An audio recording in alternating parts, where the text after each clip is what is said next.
The motion is to refer House File 1319 to the Committee on Ways and Means.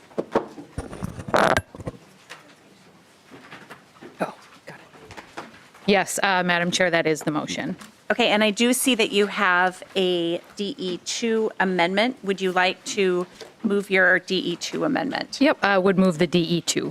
All right, and do you want to explain the amendment now, or is it Well, if I easier explain the to amendment, I'll be bill? explaining the entire bill. All right. So I think just getting the bill in the shape that it needs to be in would be great. Great, okay. All those in favor of the DE2 amendment signify by saying aye. Aye. Opposed, the motion prevails, and the DE2 amendment is adopted. All right, now, if you want to go ahead and explain your bill as amended. Yes. So thank you, Chair Mueller. This is the MRRA, the Minnesota Rehabilitation and Reinvestment Act. And really, this is a bit of it's a big change for how we would do corrections in our state. But what we know, if we look at recidivism rates, we know that the current system isn't working and isn't serving our constituents to the best that it can. And we'll mostly have a lot of folks from the Department of Corrections are here to walk through the bill in this kind of evidence-based way. But I mostly wanted to draw members' attention. Really, the heart of this bill to me is Section 5, which starts on line 4.12 of the DE2. And it's this idea, and if you kind of scan down to the individualized rehabilitation plan. When I first started my work in this body, I served on the Public Safety Committee, and the very first presentation we have from the Department of Corrections as a domestic violence prosecutor, I was horrified at the idea that the work that we were doing as prosecutors and advocates on the outside, we would send somebody to prison and then they didn't receive any programming. There was nothing individualized to their specific situation. So here we have this opportunity where we've interrupted this cycle of violence. We have this person, they're incarcerated. It's this amazing opportunity to sort of right the ship and get people the services that they need so that they do not reoffend, so that they become full contributing members of our community. And the current system doesn't typically do that.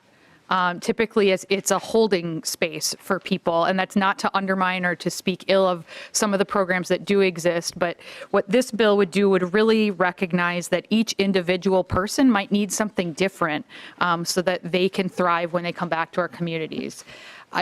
Whether some folks like it or not, the way that our system works, we don't lock people up indefinitely.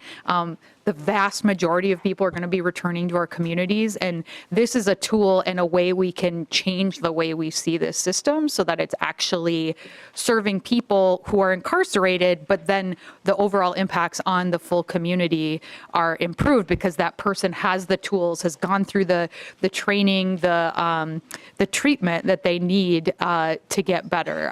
We know we'll get into this with the presentation here, but we know a lot of the statistics around folks as far as mental health issues, substance abuse, all those kinds of things. And so this individualized rehabilitation program, again, like for line 4.27, that is addressing the incarcerated person's needs and risk factors and their identified strengths.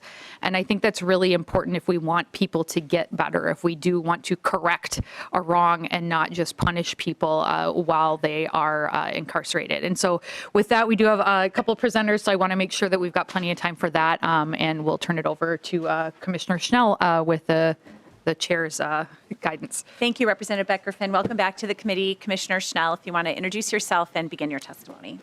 Good morning, Madam Chair, members. Paul Schnell, Commissioner of the Minnesota Department of Corrections, and I'm really pleased and thankful to Representative Chair Becker-Finn for bringing this bill forward. We believe that this is really a game-changing proposition. I would just remind people that this is what the Department of Corrections stands for. We are in the business of trying to transform lives, and that is fundamentally focused on the safety of our state. As Chair Becker-Finn mentioned, 95% of the people who are in our prisons are going to come back to communities across our state. And we stand in full recognition of the need for accountability for people who have engaged in wrongdoing in violation of the laws of our state. But we also have to recognize and do recognize that accountability without rehabilitation is a failed proposition. And this is, I think, what the MRRA, Minnesota Rehabilitation and Reinvestment Act, is all about.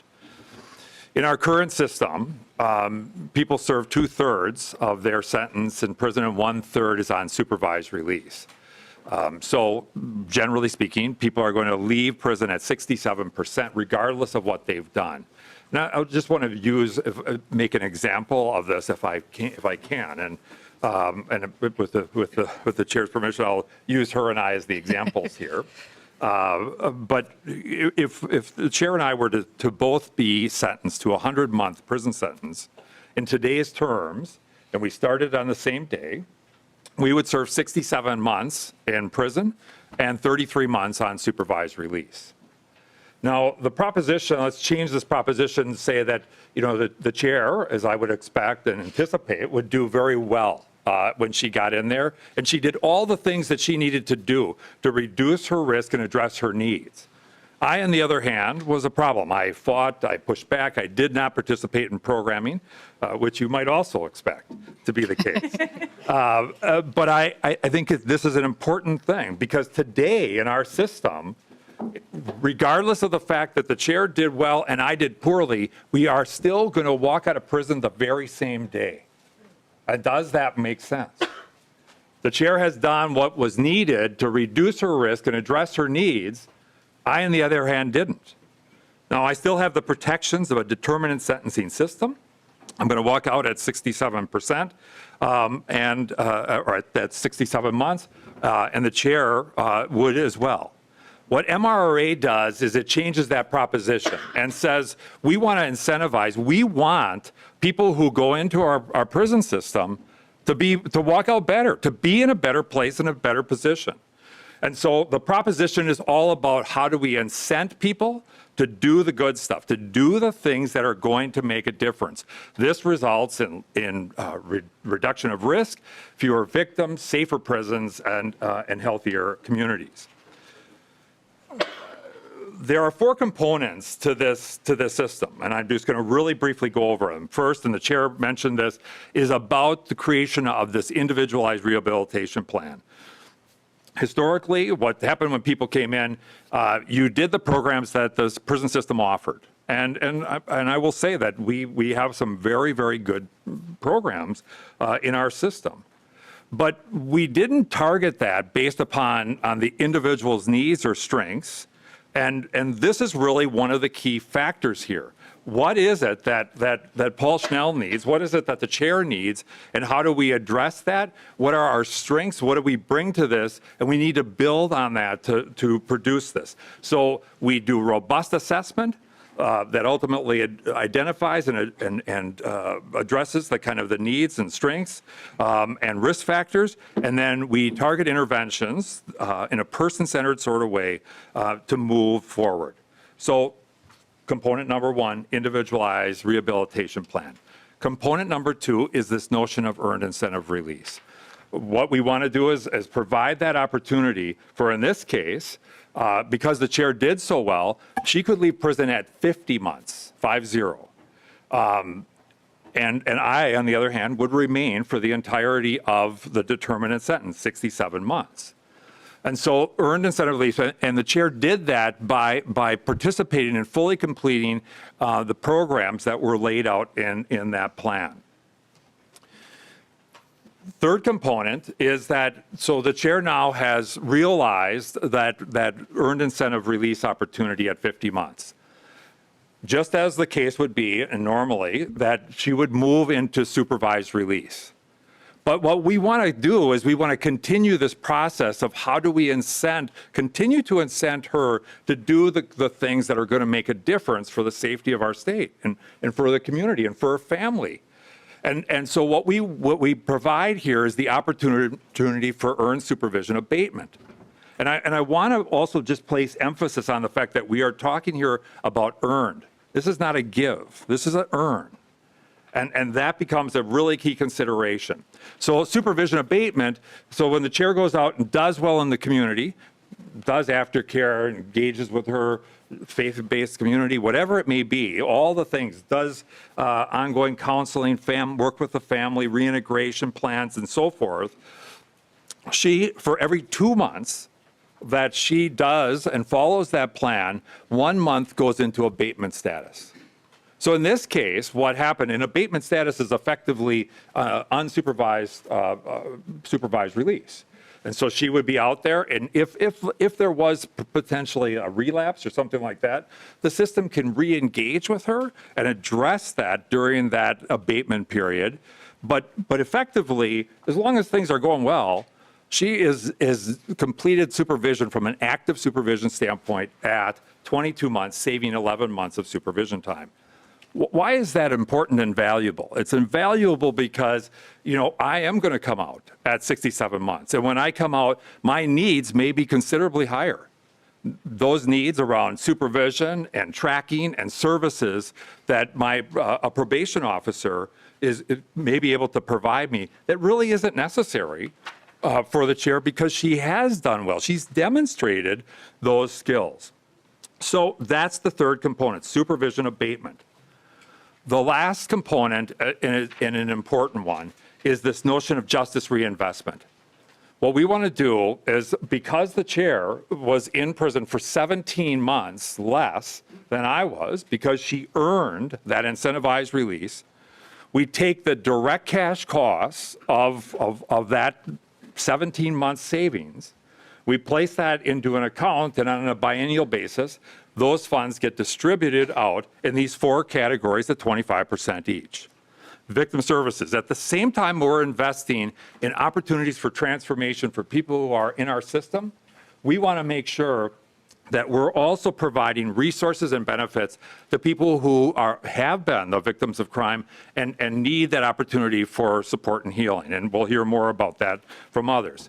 Second, we want to make sure that supervision services, because of my need and those sorts of things, we want to make sure that these dollars are going back out, 25% go back out to the services and supports that are necessary for our probation and supervision folks around the state. Third component is really about prevention. We want to take 25% of these dollars and we want to invest in upstream prevention. How do we ultimately keep people from coming into the system in the first place? And finally, the last 25% goes back to the state's general fund as a dividend to taxpayers. And we think that this is also important. So all this model does is it compares and contrasts the current system against what we're proposing with the Minnesota Rehabilitation and Reinvestment Act. And you can see the gray box at the end accounts for the savings that were realized because of the earning of this time that the chair had. And so really the chair and members, the focus here is really not on how much time people are in prison, but how they use that time. How they spend that time becomes the critical component. We know that there can be a lot of derivatives of this program. We can look at some of the statistics that we have here, and Dr. Grant Duwe is with me today, and he will just talk about some of these things as he gets into this. And with that, I'm going to turn it over to Dr. Duwe. Thank you, Commissioner. Welcome to the committee, Dr. Duwe. And if you want to introduce yourself, then begin your testimony, please. Good morning, Madam Chair and members of the committee. I'm Dr. Grant Duwe. I'm Research Director for the Minnesota Department of Corrections. As Commissioner Schnell has indicated, we think of MRRA as evidence-based correctional reform. And my testimony this morning will focus on reviewing some of the evidence on which MRRA is based. And take us back one slide. Yep. Okay. It worked. So as the topic of prison reform has attracted growing interest and concern, especially over the last decade, one of the criticisms that frequently gets leveled against prison systems, including the one here in Minnesota, is that they don't do a very good job of rehabilitating people. Nationwide, we see 5-year re-arrest rates are close to 80%. one of the things that we do see is that even if we're able to modestly improve those recidivism rates, that would have a big impact on costs. We've estimated that even reducing our 3-year re-imprisonment rate by 1 percentage point, that it would reduce costs to the DOC by more than $5 million. But the costs of crime are not borne exclusively by the Department of Corrections. We see that crime is very costly. There's a cost to law enforcement, the courts, victimization costs, lost productivity costs. And when we factor in all of those, a 1 percentage point reduction in recidivism would result in almost $58 million in costs avoided to the state. Now, some of the research that's been done, including some that we've done, indicates that there are some parts of prison that are criminogenic, meaning that when people go into prison, it makes them more likely to recidivate after they get released. And one of those components that we've identified is when people get warehoused. When they go into prison, they don't participate in prison labor or programming. They're idle for the entirety of their confinement period. That makes recidivism outcomes worse. It increases the risk of recidivism by 13%. Now, how prevalent is warehousing? How big of a problem is that? Well, the data that we have show that since 2010, 20% of all releases were warehoused. Now, even when people aren't warehoused for 100% of their confinement period, we still see that for everyone else, there's still a lot of time that's spent in prison not participating in programming or working. We see about half of people's time in prison is spent working or being involved in programming. The other half, they're spent idle. So idleness becomes a problem when we start looking at the safety of our correctional facilities and the health and well-being of those who live there and work there. Our research indicates that when people are idle and they're not participating in programming or working, it significantly increases the risk for frequent and violent misconduct. Now, we just wrapped up a 5-year study with researchers from Florida State University who were, and this was a project funded by the federal government, and this project looked at stress among correctional officers. And this was a study that focused on COs in 3 of our facilities, Stillwater, Faribault, and Shakopee, the women's facility. And what the researchers found is that stress was associated, well, working as a correctional officer is already a stressful job. But what the researchers found is that stress levels among COs were significantly higher at Stillwater in comparison to Faribault and Shakopee. And rates of idleness are significantly higher at Stillwater than they are at Faribault and Shakopee. And what the researchers also found is that stress was associated with significantly worse mental and physical health outcomes. And so what this data suggests is when people aren't working, when they aren't involved in programming, it makes our facilities less safe, but also it has an impact on the people who work there and the people who live there.